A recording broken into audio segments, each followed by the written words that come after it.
അമൃത് Veni hair elixir presents daily news സായാഹ്ന വാർത്തകൾ powered by Pulimoottil silks KSFE. എന്താ ഒരു മൂഡ് ഓഫ്? ഇപ്പൊ മുടി വല്ലാതെ കൊഴിയുന്നുണ്ട്, അതാ തോന്നുന്നു.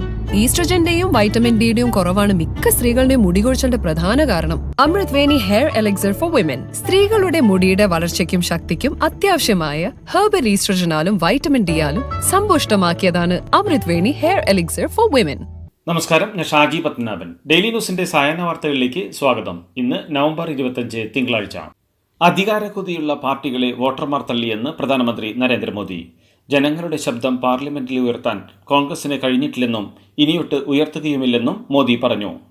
പാർലമെന്റ് സമ്മേളനത്തിന് മുന്നോടിയായി ദില്ലിയിൽ മാധ്യമങ്ങളോട് സംസാരിക്കുകയായിരുന്നു അദ്ദേഹം. പാർലമെന്റിലെ തുറന്ന സംവാദങ്ങളെ കോൺഗ്രസ് അടക്കമുള്ള പാർട്ടികൾ നിരന്തരം തടസ്സപ്പെടുത്തുന്നുവെന്നും ജനം തള്ളിയ ഇക്കൂട്ടർ സഭയെ കൂടി മലീമസപ്പെടുത്തുന്നുവെന്നും അദ്ദേഹം പറഞ്ഞു. യുവ MP-മാർക്ക് ഈ ബഹളത്തിൽ ഒന്നും ചെയ്യാൻ കഴിയുന്നില്ലെന്നും മോദി കൂട്ടിച്ചേർത്തു. BJPക്ക് പാലക്കാട്ട് അടിസ്ഥാന വോട്ടുകൾ നിലനിർത്താൻ കഴിഞ്ഞില്ലെന്ന് തുറന്നു സംബന്ധിച്ച് BJP സംസ്ഥാന അധ്യക്ഷൻ K. സുരേന്ദ്രൻ. ഇതിൽ ശരിയായ വിലയിരുത്തൽ നടത്തുമെന്നും ഓരോ ബൂത്തിലും പരിശോധന നടത്തി ആവശ്യമായ തിരുത്തലുകൾ വരുത്തുമെന്നും സുരേന്ദ്രൻ വ്യക്തമാക്കി. അതോടൊപ്പം പരാജയത്തിന്റെ പ്രധാന ഉത്തരവാദിത്തം തനിക്ക് തന്നെയാണെന്നും സ്ഥാനമാറ്റം വ്യക്തിപരമല്ലെന്നും പാർട്ടി കേന്ദ്ര നേതൃത്വം തീരുമാനിക്കുമെന്നും അതനുസരിക്കുമെന്നും അദ്ദേഹം പറഞ്ഞു. തന്റെ പ്രവർത്തനത്തിൽ വീഴ്ചകളുണ്ടെങ്കിൽ ഓഡിറ്റ് ചെയ്യപ്പെടണമെന്നും അദ്ദേഹം വ്യക്തമാക്കി. പാലക്കാട് തോൽവിയുടെ പശ്ചാത്തലത്തിൽ സംസ്ഥാന പ്രസിഡന്റ് K. സുരേന്ദ്രൻ രാജിവെക്കുമെന്ന വാർത്ത തള്ളി BJP ദേശീയ നേതൃത്വം. ആരും രാജിവെക്കുന്നില്ലെന്നും ആരോടും പാർട്ടി രാജി ആവശ്യപ്പെട്ടിട്ടില്ലെന്നും ഇപ്പോഴത്തെ പ്രശ്നം പരിഹരിക്കുമെന്ന് കരുതുന്നുവെന്നും കേരളത്തിന്റെ പ്രഭാരി പ്രകാശ് ജാവ്ദേക്കർ സമൂഹമാധ്യമത്തിൽ കുറിച്ചു. ഊഹാപോഹങ്ങൾ പ്രചരിപ്പിക്കുന്നത് LDFും UDFുമാണെന്നും അദ്ദേഹത്തിന്റെ കുറിപ്പിലുണ്ട്. കേരളത്തിലെ BJPയുടെ ശക്തി കേന്ദ്രമായ പാലക്കാട് തിരിച്ചടിയുണ്ടാവാൻ കാരണം ശോഭാ സുരേന്ദ്രൻ പക്ഷമാണെന്ന് സുരേന്ദ്രൻ പക്ഷം ആരോപിക്കുന്നുവെന്ന് റിപ്പോർട്ടുകൾ. ശോഭയുടെ ഡ്രൈവർ വോട്ടുമറിക്കാൻ കൂട്ടുനിന്നു എന്നായിരുന്നു പ്രധാന ആരോപണം. പാലക്കാട്ടെ പരാജയം ശോഭാ സുരേന്ദ്രന്റെ തലയിൽ കെട്ടിവെക്കാൻ ശ്രമിക്കുന്നതായി ശോഭാ പക്ഷവും ആരോപിക്കുന്നുണ്ടെന്നും റിപ്പോർട്ടുകളുണ്ട്. പാലക്കാട് ഉപതെരഞ്ഞെടുപ്പുമായി ബന്ധപ്പെട്ട് BJPയിൽ ഉയർന്ന വിമർശനങ്ങളിൽ പ്രതികരണവുമായി സ്ഥാനാർത്ഥിയായിരുന്ന C. കൃഷ്ണകുമാർ.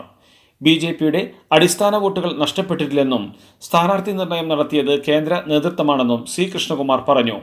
സ്വത്തുവിവരം സത്യവാങ്മൂലം സമർപ്പിച്ചിട്ടുണ്ടെന്നും ഇംഗ്ലീഷിലാണ് നൽകിയതെന്നും N. ശിവരാജൻ കണ്ടുകാണില്ലെന്നും സ്വത്തുമായി ബന്ധപ്പെട്ട വിമർശനങ്ങളിൽ C. കൃഷ്ണകുമാർ പറഞ്ഞു. പാലക്കാട്ടെ ഉപതെരഞ്ഞെടുപ്പ് തോൽവിയുമായി ബന്ധപ്പെട്ട് BJP സംസ്ഥാന അധ്യക്ഷൻ K. സുരേന്ദ്രനെതിരെയും പാലക്കാട് ചുമതലയിലുണ്ടായിരുന്ന രഘുനാഥിനെതിരെയും സ്ഥാനാർത്ഥി കൃഷ്ണകുമാറിനെതിരെയും വിമർശനവുമായി ദേശീയ കൗൺസിൽ അംഗം N. ശിവരാജൻ.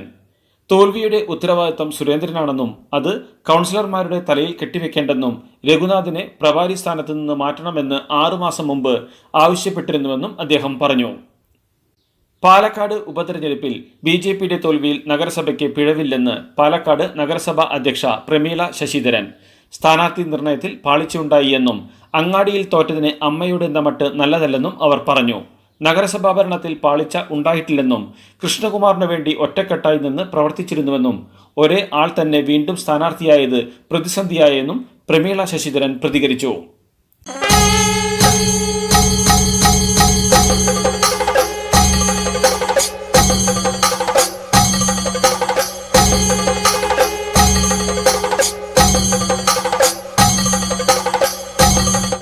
ഉപതെരഞ്ഞെടുപ്പ് ഫലം പുറത്തുവന്നതിന് പിന്നാലെ വയനാട്ടിൽ LDFന് ഉണ്ടായത് ഗുരുതര വോട്ട് ചോർച്ചയെന്ന് ബൂത്ത് തല കണക്കുകൾ. ബത്തേരിയിലെ 97 ബൂത്തുകളിൽ BJPക്ക് പുറകിലാണ് LDF സ്ഥാനാർത്ഥിയായ സത്യൻ മൊകേരി എന്നാണ് റിപ്പോർട്ടുകൾ. മാനന്തവാടിയിൽ 39 ബൂത്തുകളിലും കൽപ്പറ്റയിൽ 35 ബൂത്തുകളിലും 3ാം സ്ഥാനത്താണ് സത്യൻ മൊകേരിയുടെ സ്ഥാനം. പാലക്കാട് ഉപതെരഞ്ഞെടുപ്പിൽ BJPയുടെ രക്ഷാധികാരിയായത് പ്രതിപക്ഷ നേതാവ് VD സതീശനാണെന്ന വിമർശനവുമായി മന്ത്രി PA മുഹമ്മദ് റിയാസ്. മത്സരം UDFും BJPയും തമ്മിലാണെന്ന പ്രതിപക്ഷ നേതാവിന്റെ പ്രസ്താവനയാണ് BJPയെ 2ാം സ്ഥാനത്ത് എത്തിച്ചതെന്നും BJPക്ക് നഷ്ടപ്പെടാൻ സാധ്യതയുണ്ടായിരുന്ന വോട്ടുകൾ സതീശന്റെ പ്രസ്താവന വഴി അവർക്ക് ലഭിച്ചുവെന്നും റിയാസ് പറഞ്ഞു. വർഗീയ ശക്തികളുടെ വോട്ടുകൾ വേണ്ടെന്ന് തന്നെയാണ് എക്കാലത്തെയും നിലപാടെന്ന് ഷാഫി പറമ്പിൽ MP. SDPI ജമാഅത്തെ ഇസ്ലാമി വോട്ടുകൾ കിട്ടിയെന്നത് പതിവ് ആരോപണം മാത്രമാണെന്നും ഷാഫി പറമ്പിൽ പറഞ്ഞു. തന്റെ തുടർച്ചക്കാരനെന്ന മേൽവിലാസത്തിലാകില്ല രാഹുൽ മാങ്കൂട്ടത്തിൽ പാലക്കാട് പ്രവർത്തിക്കുകയെന്നും വികസനത്തിൽ പുതിയ മാതൃക രാഹുൽ മുൻപോട്ട് വയ്ക്കുമെന്നും ഷാഫി പറമ്പിൽ പറഞ്ഞു. മുസ്ലിം ലീഗിനെതിരായ വിമർശനത്തിൽ മുഖ്യമന്ത്രിക്ക് മറുപടിയുമായി പി.കെ. കുഞ്ഞാലിക്കുട്ടി ലീഗിനെതിരെ വിമർശനം ഉണ്ടാകുമെന്നും ഇല്ലെങ്കിലേ അത്ഭുതം ഉണ്ടാകൂ എന്നും അദ്ദേഹം പറഞ്ഞു. വയനാട്ടിലും പാലക്കാടും UDF-ന് വൻ ഭൂരിപക്ഷമാണ് ഉള്ളതെന്നും ഈ വിജയത്തിൽ ലീഗിനും പാണക്കാട് തങ്ങൾക്കും ഉള്ള പങ്ക് വലുതാണെന്നും ഇന്ന് വന്ന കണക്ക് പ്രകാരം LDF പലയിടത്തും മൂന്നാമതാണെന്നും കുഞ്ഞാലിക്കുട്ടി പറഞ്ഞു. സമസ്ത അധ്യക്ഷൻ ജിഫ്രി മുത്തുക്കോയ തങ്ങളെ വിമർശിച്ചിട്ടില്ലെന്ന് ആവർത്തിച്ച് മുസ്ലിം ലീഗ് സംസ്ഥാന ജനറൽ സെക്രട്ടറി PMA സലാം. തന്റെ വാക്ക് മാധ്യമങ്ങളാണ് വളച്ചൊടിച്ചതെന്നും താൻ ഉദ്ദേശിച്ചത് പിണറായി വിജയനെയാണെന്നും അദ്ദേഹം ഇന്നും ആവർത്തിച്ചു. കുഞ്ഞാലിക്കുട്ടിയുടെ നിലപാടാണ് തനിക്കുള്ളതെന്നും ഒരു ആശയക്കുഴപ്പവും ഇല്ലായിരുന്നുവെന്നും അദ്ദേഹം പറഞ്ഞു. വടക്കൻ കേരളത്തിൽ കാറ്ററിംഗ് യൂണിറ്റുകൾ കേന്ദ്രീകരിച്ച് ഭക്ഷ്യസുരക്ഷാ വകുപ്പ് സ്പെഷ്യൽ ടാസ്ക് ഫോഴ്സിന്റെ നേതൃത്വത്തിൽ പരിശോധന. നോർത്ത് സോണിന്റെ കീഴിൽ വരുന്ന ജില്ലകളായ കോഴിക്കോട്, മലപ്പുറം, കണ്ണൂർ, വയനാട്, കാസർഗോഡ് ജില്ലകളിലെ കാറ്ററിംഗ് യൂണിറ്റുകളിലാണ് കഴിഞ്ഞ 3 ദിവസങ്ങളായി വ്യാപക പരിശോധനകൾ നടത്തിയതെന്ന് ആരോഗ്യവകുപ്പ് മന്ത്രി വീണ ജോർജ് അറിയിച്ചു.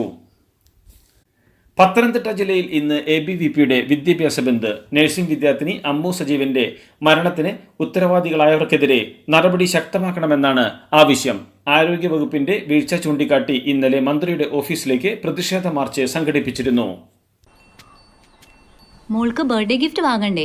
ഷോപ്പിൽ കൊണ്ടുപോയി ഇഷ്ടമുള്ളത് വാങ്ങി കൊടുക്കാം. അപ്പൊ ഏട്ടൻ വരുന്നുണ്ടോ? ഗിഫ്റ്റ് കാർഡ് വരും. അതെ, ഓരോ ചിട്ടിയിലും ഒരാൾക്ക് 5000 രൂപയുടെ ഗിഫ്റ്റ് കാർഡ് സമ്മാനം. മെഗാ സമ്മാനമാണെങ്കിലോ പുതുപുത്തൻ ബെൻസ് കാറും. 2ാം സമ്മാനം ഇന്നോവ ക്രിസ്റ്റ, അതും 17 എണ്ണം. ഇത്തവണ സമ്മാനങ്ങളുടെ നക്ഷത്ര തിളക്കവുമായി KSFE ഗാലക്സി ചിട്ടികൾ.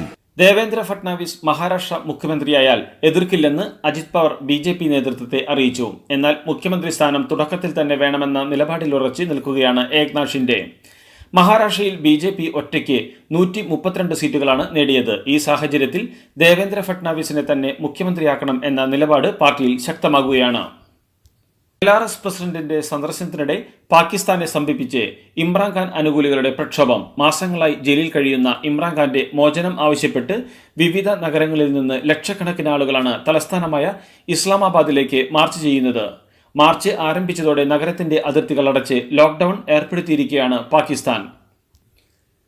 റഷ്യയിൽ നിന്നുള്ള യാത്രാ വിമാനത്തിൽ തീപിടുത്തം. ഞായറാഴ്ച തുർക്കിയിലെ അന്റാലിയ വിമാനത്താവളത്തിൽ ലാൻഡ് ചെയ്തതിന് തൊട്ടു പിന്നാലെയാണ് വിമാനത്തിൽ തീ പടർന്നത്. 89 യാത്രക്കാരും 6 ജീവനക്കാരുമാണ് വിമാനത്തിലുണ്ടായിരുന്നത്. ഇവരെ ഉടൻ തന്നെ പുറത്തിറക്കി. റഷ്യയിലെ അസീമുത്ത് എയർലൈൻസിന്റെ സുഖോയി സൂപ്പർ ജെറ്റ് 100 വിമാനത്തിലാണ് തീ പടർന്നത്.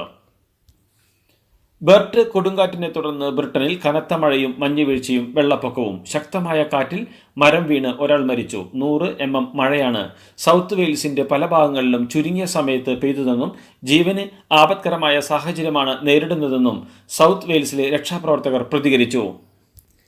അമേരിക്കയിൽ ലിസ്റ്റീരിയ അണുബാധ പടരുന്നു.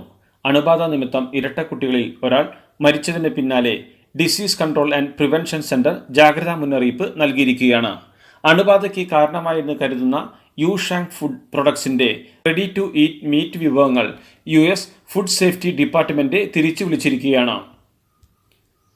3ാം ലോക മഹായുദ്ധം ഇതിനകം തുടങ്ങിയെന്ന് യുക്രൈൻ മുൻ സേനാ മേധാവി വലേരി സലുഷ്നി. വൻശക്തികളായ റഷ്യയും US-ഉം യുക്രൈൻ യുദ്ധത്തിൽ നേരിട്ട് പങ്കാളികളാകുന്നത് ഇത് തെളിയിക്കുന്നുവെന്നും ഉത്തര കൊറിയ, ഇറാൻ, ചൈന തുടങ്ങിയ രാജ്യങ്ങൾ ഈ യുദ്ധത്തിൽ റഷ്യയുടെ പക്ഷത്താണെന്നും സലുഷ്നി പറയുന്നു. ബോർഡർ ഗവാസ്കർ ട്രോഫിയിലെ ആദ്യ ടെസ്റ്റിൽ ഇന്ത്യക്ക് 295 റൺസിന്റെ കൂറ്റൻ ജയം. 534 റൺസ് വിജയലക്ഷ്യം പിന്തുടർന്ന ഓസീസിന്റെ 2ാം ഇന്നിംഗ്സ് 238 റൺസിന് അവസാനിച്ചു.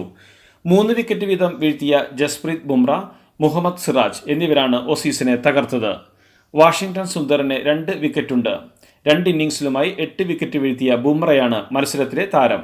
ഈ ജയത്തോടെ 5 മത്സരങ്ങളുടെ പരമ്പരയിൽ ഇന്ത്യ 1-0 മുന്നിലെത്തി. ഇതോടുകൂടി ഡെയിലി ന്യൂസിന് ഇന്നത്തെ സായാഹ്ന വാർത്തകൾ സമാപിക്കുന്നു. ഡെയിലി ന്യൂസിന് വേണ്ടി വാർത്തകൾ വായിച്ചത് ഷാജി പത്മനാഭൻ. ഡെയിലി ന്യൂസ് ലൈവ്.in വാർത്തകൾ വിരൽ തുമ്പിൽ.